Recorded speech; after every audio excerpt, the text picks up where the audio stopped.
Well, the Aggies made quite a run last season. Now that you've had some time to sit back and reflect, how do you feel? What are your thoughts about last season? It's always nice to, look back and be able to go out of A&M with that kind of season we had, and going 11-2 in the first year in the SEC. It's just, it's such a blessing. The Outland and Johnny winning the Heisman. It's just, it doesn't get much better than that. Did you think you guys were going to be that good? We always thought we were going to be good.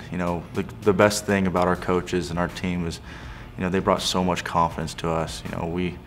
Going from a 6-6 season the year before and just giving up halftime leads and stuff like that. It's just, someone came in and the rest of the coaching staff came in and brought so much confidence to us, and there was no doubt in our mind that we were going to be good. You guys went from pro style to spread. You went from the Big 12 to the SEC. What was that transition like? It was just total opposites. I went to Texas A&M because of Sherman and his offense and playing in that pro style attack. My hand down, stuff like that, and blocking for a pro style quarterback. But with this last year's team, we were total opposite. We were spread out. We had the most mobile quarterback probably in NCAA history, probably, with Johnny, and blocking for him. But I like the change. It worked. We went 11-2, and great things happened from it. Let's talk about that adjustment, going from Tannehill, blocking for Tannehill in that offense, and then blocking for Johnny. What was that adjustment like for you? It was tough. That first Florida game was a hard game because you can't see his kind of mobility in practice because it's a quick whistle, no contact with the quarterback. So, he gets out there and he's running around for his life. You got to start. You got to change the way you're blocking. You got to hold your block on longer. You got to make blocks downfield. But that was a lot of fun, and it was just got to go out there. It was almost like playing backyard football, and just brought so much fun to the game again. You talked about the Outland Trophy. When you found out, what went through your mind? Oh, it was a huge honor. Even though they did mess up on my name and all that stuff, but it was a huge honor, and just such a blessing. I've known about the Outland my whole life. My dad was an offensive lineman. My brother's an offensive lineman. I mean, we grew up in just a kind of a fat guy offensive line family. Matt's the only athlete in the family, I guess. And, just growing up, and, that's something I've always looked to, something I've always wanted, and, just accomplishing it was a huge blessing. What'd your dad say to you? He couldn't be any happier. They showed a little clip of him after I won it, and he had his mouth open the whole time, and everyone jokes around with him for, just with the biggest smile with his mouth open. He was just so happy, and he was finally able to say that I'm a better offensive lineman than he was. Did you have a talk with him now that you're heading to the draft, and maybe keeping his mouth closed when he's there in the audience? My mom, that's her job at the draft, just to make sure he has his mouth closed. So she's already taken that responsibility, and I'm sure she's going to do a good job. Let's talk about that. So you've made the decision to forego your senior season, deciding to go declare for the draft. A lot of talk, possible potential, more than likely #1 draft pick. How hard was that decision to leave? It was hard. A lot of thought came into it, a lot of prayer, and talked with my family a ton, and then the coaching staff and Coach Sullivan and Coach Anderson, and it was hard. I was dead set on coming back for the longest time, just because you go to a school and you plan on being there for maybe even 5 years, and it's hard to leave such a great school like A&M early. With the season we had and the season we could have had next year, it's hard to leave, but I felt like I was ready, and I just had to jump on the opportunity. How many people are going to be at the draft with you? Man, we probably got 25, 30 people total. The whole family. Pretty much everyone who's involved. In my life, and maybe even some more people. Just getting those random phone calls of people that you haven't heard from since elementary school. Yeah, I wanted to tag on for a good trip to New York City. Can't complain about that. Who did you idolize most growing up? I'm assuming you're maybe going to say your father, but who did you look up to? Definitely my father. In high school as an NFL player, I always looked to Joe Thomas. He got drafted probably my freshman or sophomore year, and I always thought I was too athletic to play offensive line when I was little, but always ended up on the offensive line because I was the biggest guy on the team. But my sophomore year was really when I just started buying into being an offensive lineman, and just getting bigger, putting on weight for the position, and I definitely looked to Joe Thomas to form my game after.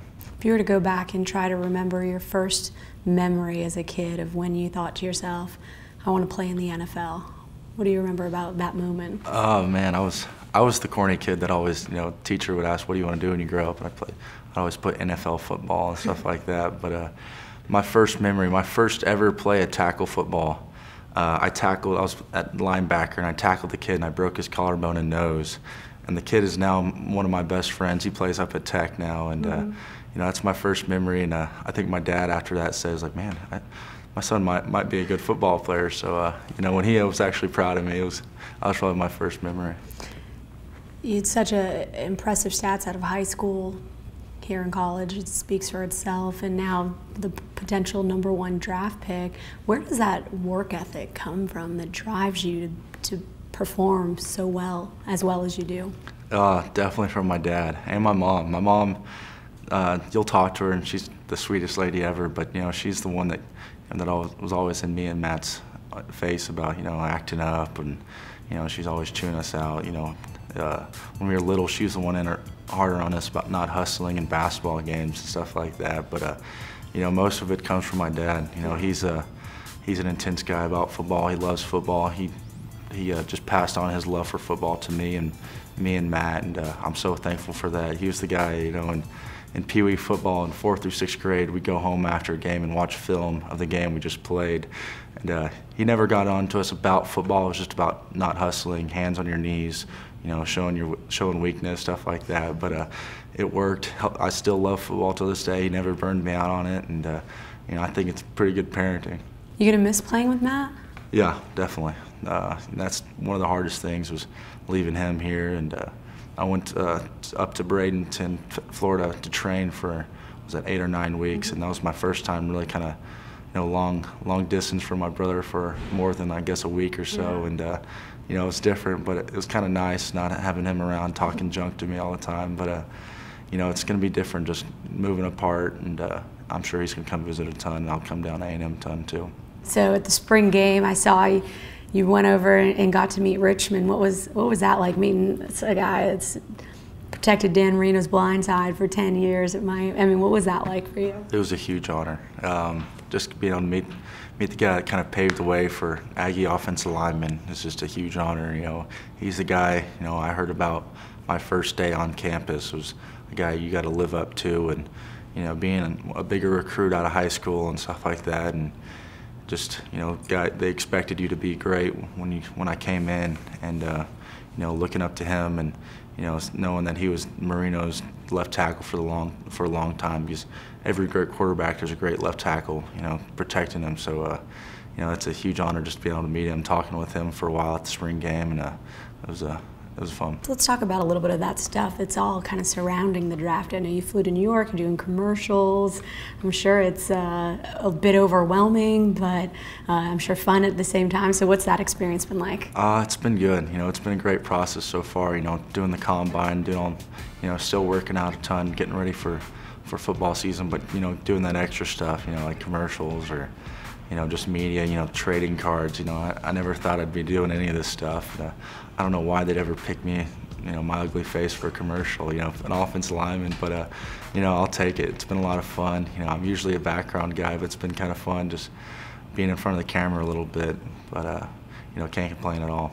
Have you heard from any players or anybody that's called to give you advice, namely about the draft and what to expect or what to think about, what to do, what not to do, A little bit. I had lunch with Ryan Tannehill down when I was down in Miami for the national championship game, and he gave great advice, just about, when you get to the NFL team, I still hadn't picked an agent yet, and he was helping me with what agent I should pick, and talking about the draft and talking about rookie camp and all that, and he helped out a ton, gave me a bunch of great information about it all, and it was a good lunch.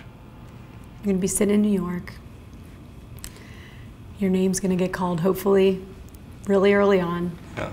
You're going to walk up on stage, and you're going to shake Roger Goodell's hand, and he's going to tell you and hand you your jersey of the team that you're playing for. What's going to be going through your mind? It's going to be the most exciting moment of my life. It'll be the greatest moment of my life so far. You know, I haven't had any kids, haven't been married and stuff like that. No, none of that big stuff yet. But you know, will definitely be at the very top. You know, I'm so lucky to have my family there with me. I'll have a ton of friends. Will all be there too, and being able to share it with them is also really special. But you know, just going up on stage, being there for it is just a huge honor, and you know, I can't wait for that moment. Just been sitting around for it way too long.